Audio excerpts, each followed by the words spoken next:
Today, Donald Trump has shown exactly how ridiculous. That's not the right adjective. Irresponsible doesn't feel strong enough. Dangerous. Donald Trump has shown exactly how dangerous he could possibly be. And it started off early this morning. And I thought the worst thing that he could do this morning, this is water in my cup, if you're wondering. The worst thing that I thought that he may do today would be to call for the Senate Intelligence Committee to investigate the news media that he thinks is fake via Twitter. I thought that was going to be the highlight or the low light of Donald Trump's day, but it wasn't. Right before our show went live this afternoon over in Content News, it came out from the Washington Post that Donald Trump is going to decertify the Iranian nuclear deal.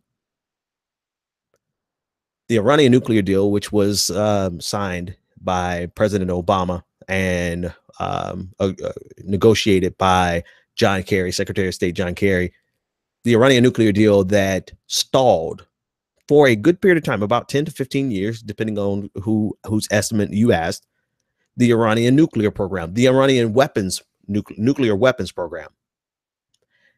The incentive for them to halt was the loosening of sanctions and the ability for Iran to be assimilated into the broader community and into the broader international community. And that second part, even though I say it kind of casually, is the most important part of the deal, if you ask me. Because as we've argued and debated about on my show plenty of times, I do not see any means of stopping a nation from obtaining nuclear weapons short of destroying them. I think in the long run, every nation has the ability, if they have the economic ability and the scientific capacity, they can get a nuclear weapon. And unless the United States is willing to go to war with every single one of them, or the international community collectively is ready to go to war with every single one of them, there's really not much that we can do to stop nuclear proliferation in the long run. Of course, everyone's like, well, what about the nuclear non-proliferation treaty? Well, the United States hasn't even signed on to that. We're not even a signatory to that. So in the long run, nation states are going to be able to get nuclear weapons. The important part of the nuclear deal with Iran is the fact that it created a framework for Iran to come into the international community economically.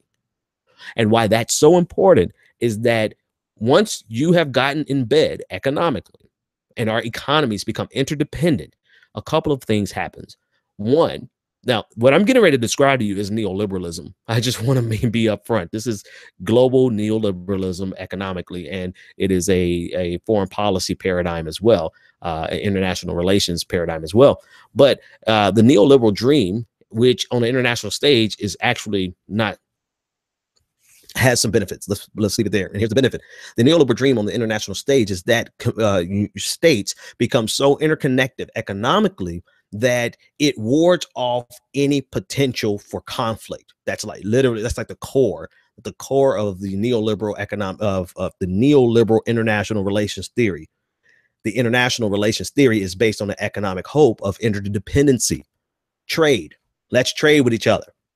So that's one. It's theoretically, it seems pretty plausible because it has represented a period of a modicum of peace, relative stability, relative since the end of World War II. And again, I choose my words very intentionally.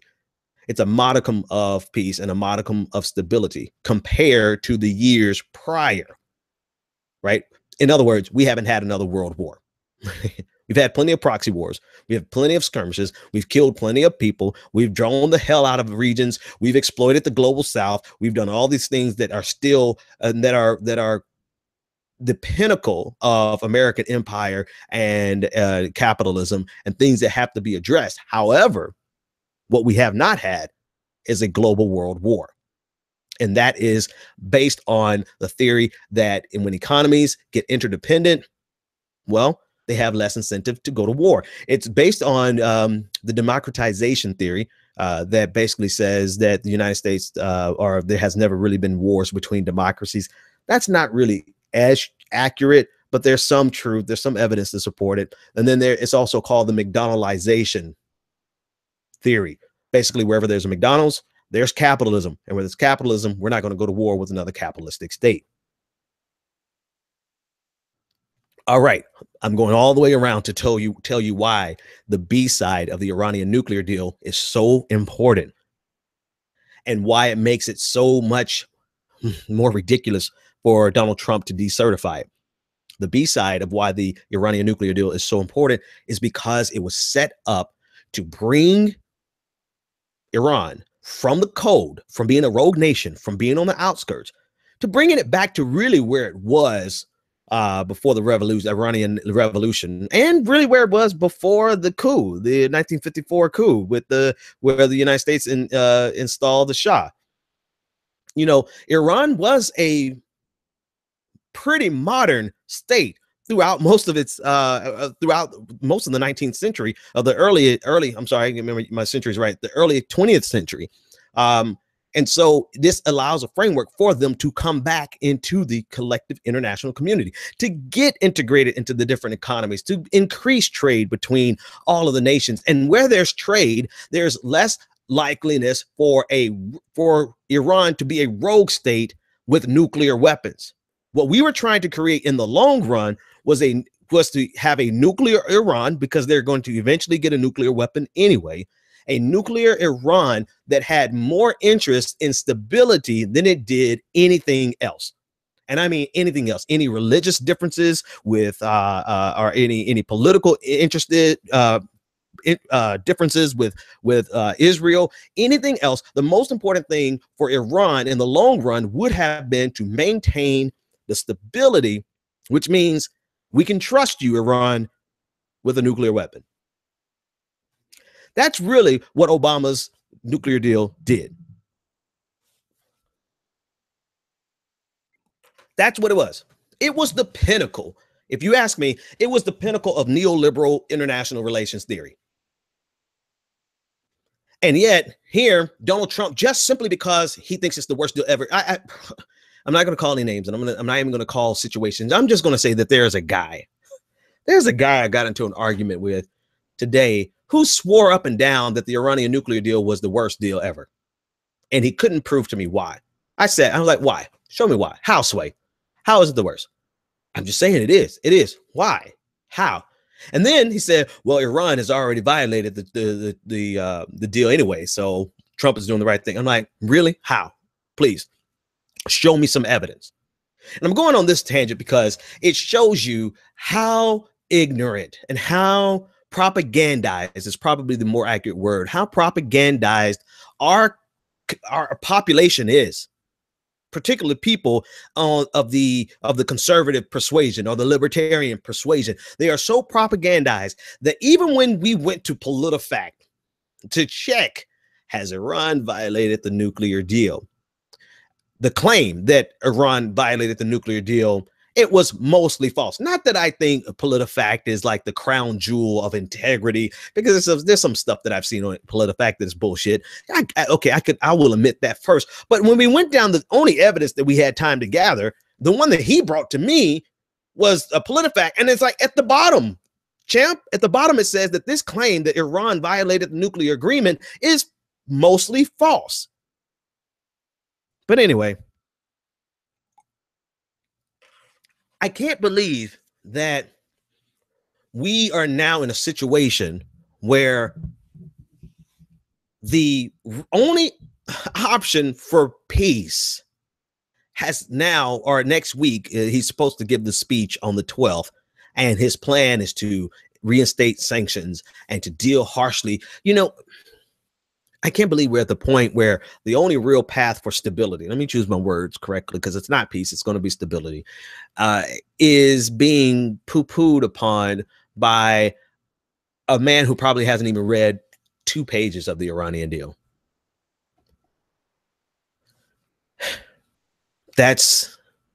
And And now we're talking about undermining America's position. This is another thing that I argue with conservatives quite a bit, conservatives who are my friends in particular.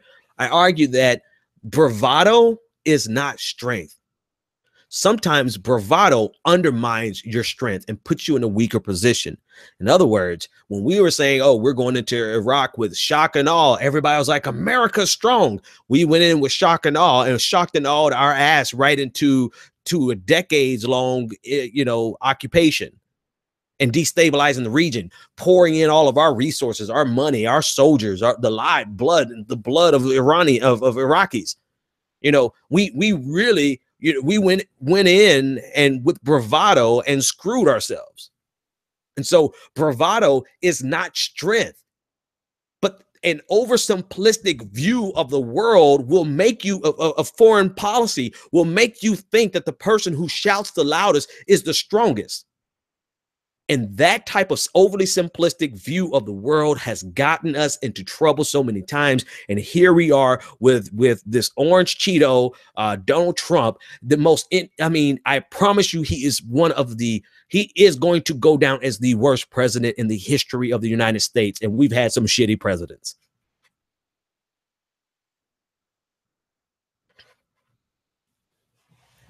And I think that's it, right? I don't want to draw that one out, but it's infuriating. It's infuriating because now what do we have? We have it's even worse. I forgot there is another part to this conversation. It undermines the United States in a fundamental fashion.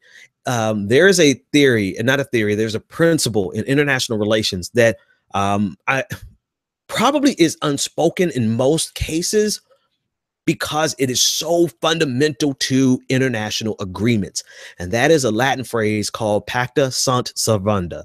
That means agreements must be kept. That means that if one king signs an agreement, the next king is going to keep it. If one president signs an agreement, the next president is going to keep it. And that has been such a fundamental tenet of international relations and diplomacy since the Thucydides, right? For forever. And now we have a president who says, not in a generation, not in 4 presidents later, not in, everybody who signed it during the time, they're dead now, so we can change our mind. But the very next president has undermined this principle to the point where now who's going to believe anything we say? Of course, you're going to say, oh, they shouldn't believe what we say anyway. That's fine. If that's your argument, I'm not arguing that. What I'm arguing right now is that we have turned on the dime, on an agreement that we worked out. So now nations they don't have any incentive whatsoever to enter into an agreement with the United States because they fundamentally will believe, because of Donald Trump, is this.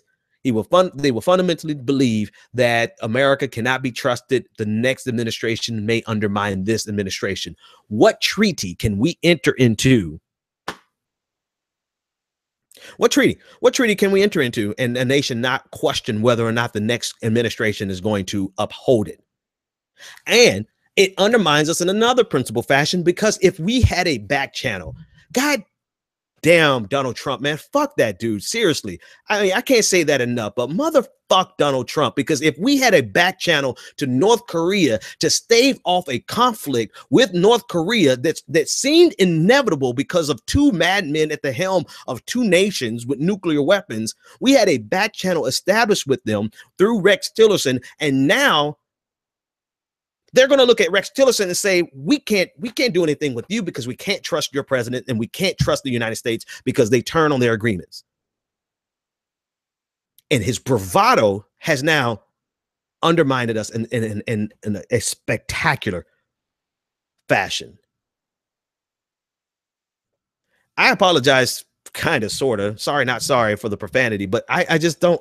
I mean, I don't know if I'm more upset with Donald Trump being the piece of shit moron that he is, or the idiocy of people who actually believe that this is the right move.